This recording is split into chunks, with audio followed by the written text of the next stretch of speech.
Hello friends, welcome to my YouTube channel school of knowledge. जैसा कि आपको पता है कि उत्तर प्रदेश बीएड पाठ्यक्रम संयुक्त प्रवेश परीक्षा 2022 के लिए नोटिफिकेशन जारी हो चुका है और ये जो परीक्षा है वो महात्मा ज्योतिबा फुले रुहेलखंड विश्वविद्यालय बरेली द्वारा आयोजित किया जा रहा है। और आपको बता दूं कि बीएड इस वर्ष भी 2 वर्षीय रहेगी, 1 वर्ष का पाठ्यक्रम नहीं है, 2 वर्ष का ही रहेगा, जो कि 2022 से 2024 के प्रवेश हेतु ये आया हुआ है। ठीक है, आइए अब देखते हैं कि इसके लिए क्या शैक्षिक अर्हता है, कि हमें क्या मिनिमम एजुकेशनल क्वालिफिकेशन हमारी क्या होनी चाहिए। तो इसमें ये है कि आपको बीएड करने के लिए आपके पास कम से कम 50% अंक जो है आपके होने चाहिए।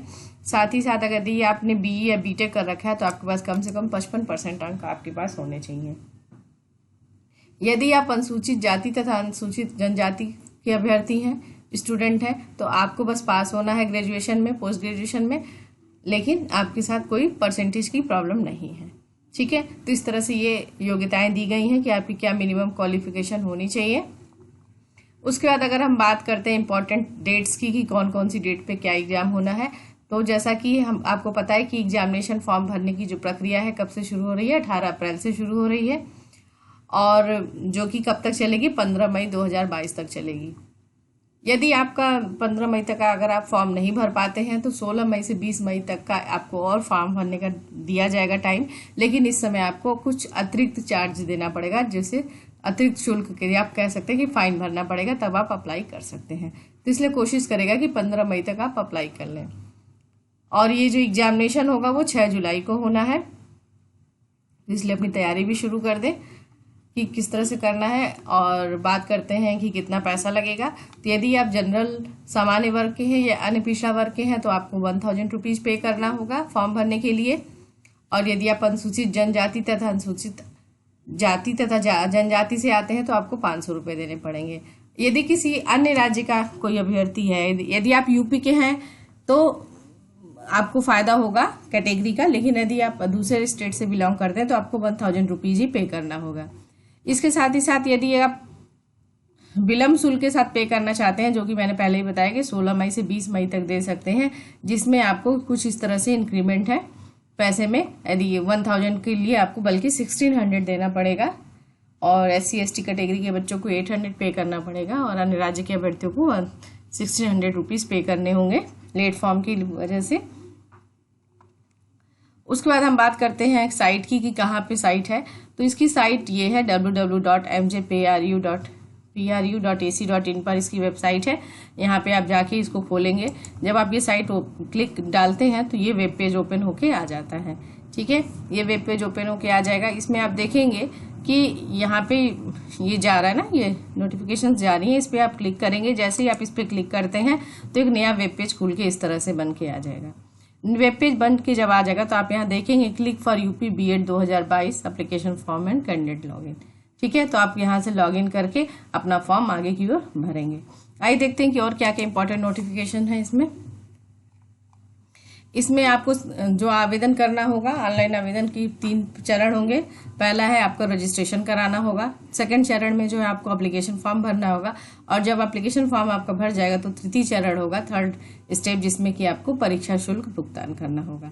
ठीक है, तो पहले जब फर्स्ट चरण जो होता है आपका, जब रजिस्ट्रेशन का है, तो वहाँ पे आप बिल्कुल ऐसे ही, ये जो रजिस्ट्रेशन वाला हमने बताया आपको कि रजिस्ट्रेशन करना है, तो जब आप इस पेज पे क्लिक करते हैं, यहाँ पे आप क्लिक करेंगे तो ये वेब पेज खुल के आ जाएगा। ठीक है, वेब पेज ये खुल के आ गया। उसके बाद आप क्या करेंगे, registration for a new user. ठीक है, आप इस पे क्लिक करेंगे। जब आप इस पे क्लिक करते हैं तो ये देखिए इस तरह से ओपन होगा पेज, और ओपन होने के बाद जो है इस तरह से ओपन होके आ जाएगा, जिसमें आपको वैलिड ईमेल आईडी चाहिए होगी।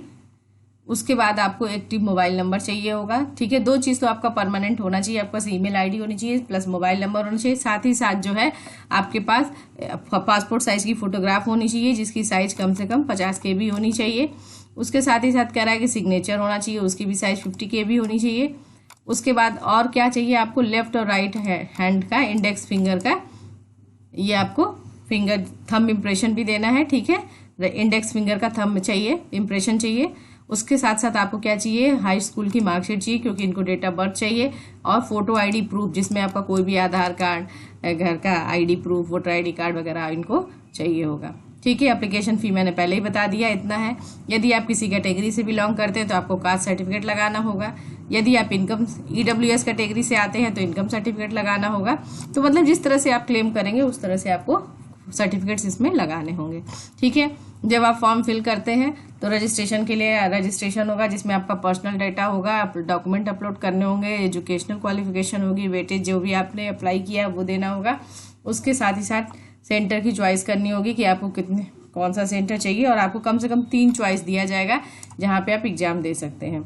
और पेमेंट आपका इंटरनेट बैंकिंग के थ्रू ऑनलाइन होगा, या तो online internet banking debit card या क्रेडिट कार्ड के माध्यम से आपको पेमेंट करना है। जब आप पेमेंट कर लेते हैं तो आप एप्लीकेशन प्रिंट कर सकते हैं, ठीक है। तो इस तरह से ये फॉर्म भरने की प्रक्रिया है, जिसमें अगर आप यहाँ पे जब ये पेज ओपन होता है तो आप इसको एग्री करके सबमिट करिएगा, तो ये आपका आता है। इसको क्लोज करके आपको पूरा अपना रजिस्ट्रेशन करके पूरा डिटेल भरना होता है। तो ये तो प्रोसेस हो गया कि आप कैसे रजिस्ट्रेशन करेंगे, ठीक है। आइए थोड़ी सी इन्फॉर्मेशन और देखते हैं कि इसमें और क्या क्या चीज़ें हैं। जब आप रजिस्ट्रेशन कर लेते हैं, तीनों चीज़ें हो जाती हैं, फॉर्म भर जाता है, ये सारी चीज़ें आपको भरनी रहेंगी, मोबाइल नंबर, लिंग, राष्ट्रीयता, ये सब भरनी रहेंगी चीज़ें, ठीक है। जैसे मैंने पिछला दिखाया आपको, ये सारी चीज़ें आप भर लीजिएगा। भरने के बाद जो है आपका एप्लीकेशन फॉर्म भर जाता है। उसके बाद आप उसका प्रिंट आउट ले लीजिएगा। एग्जामिनेशन जैसा कि मैंने आपको बताया कि ये जुलाई के महीने में होगा, फर्स्ट वीक ऑफ जुलाई। और जो अब हम देखते हैं कि प्रवेश परीक्षा का प्रारूप कैसा होगा, तो प्रारूप जो है पेपर जो होगा आपका इस तरह से आएगा। 2 प्रश्न पत्र होंगे। प्रथम प्रश्न पत्र भी जो होगा GS के लिए होगा, GK के लिए, जिसमें सामान्य ज्ञान पूछा जाएगा, जिसकी संख्या 50 होगी। और दूसरा जो पार्ट B होगा वो हिंदी या अंग्रेजी में से कोई एक सब्जेक्ट आपको चूज करना होगा। दोनों 100 अंक के होंगे, टोटल 200 अंक होंगे, और आपको कुल समय मिलेगा 3 घंटे का, ठीक है। इसमें निगेटिव मार्किंग भी है और 1 नंबर का एक क्वेश्चन है, इसलिए बहुत ध्यान से करना है। निगेटिव मार्किंग है तो 1/3 मार्किंग कट जाएगा नंबर। दूसरा है आपका जो सेकंड पेपर होगा वो GS का होगा, जनरल एप्टीट्यूड टेस्ट, जिसमें कि आपका रीजनिंग, कंप्रीहेंशन वगैरह सब चीज़ें आएंगी, ठीक है। वो भी 50 मार्क्स क्वेश्चन होंगे जो 100 नंबर के होंगे। और दूसरा है विषय वाला जो आपका सब्जेक्ट होगा वो कला, विज्ञान, वाणिज्य, कृषि का होगा, जो कि 50 क्वेश्चंस होंगे 100 नंबर के, मतलब टोटल 200 मार्क्स के ये होंगे, ठीक है। और इसका समय भी टोटल 3 घंटे का होगा। तो आपने देखा कि एक क्वेश्चन 2 नंबर के हैं, अगर यदि आप एक क्वेश्चन गलत करते हैं तो 1/3 माइनस मार्किंग है, इसलिए बहुत ही सोच समझ के करना है। और अगर आप सिलेबस की बात करते हैं कि एग्जाम में क्या आएगा, तो एग्जाम में वही आएगा जो आपने ग्रेजुएशन में पढ़ा है, उसी से संबंधित क्वेश्चन पेपर आपको पढ़ के जाना होगा, ठीक है। ये सारी जो इसके साथ ही साथ आपको जो जानना है वो ये है कि कुछ ये यूनिवर्सिटी है जहाँ से आप B.Ed कर सकते हैं। तो ये सारी यूनिवर्सिटी के लिस्ट दिए हुए हैं, 19 यूनिवर्सिटी इन्वॉल्व है इस संयुक्त प्रवेश परीक्षा में, और ये सारे सेंटर्स दिए हुए हैं कि आप कहाँ कहाँ सेंटर अप्लाई कर सकते हैं। तो आप कोई 3 सेंटर अप्लाई कर सकते हैं, तो आप अपने हिसाब से इन्हें देख लीजिएगा, ठीक है। उसके बाद ये दिए गए हैं कॉन्टैक्ट नंबर। यदि आपको फॉर्म भरने में कोई असुविधा होती है तो आप इस कॉन्टैक्ट नंबर पर कॉन्टैक्ट कर सकते हैं या उन्हें मेल कर सकते हैं। तो फ्रेंड्स ये थी आज के लिए, और फ्रेंड्स होप करती हूँ कि आपको वीडियो अच्छी लगी होगी। प्लीज़ इसे लाइक करें, शेयर करें, मेरे चैनल को सब्सक्राइब करें।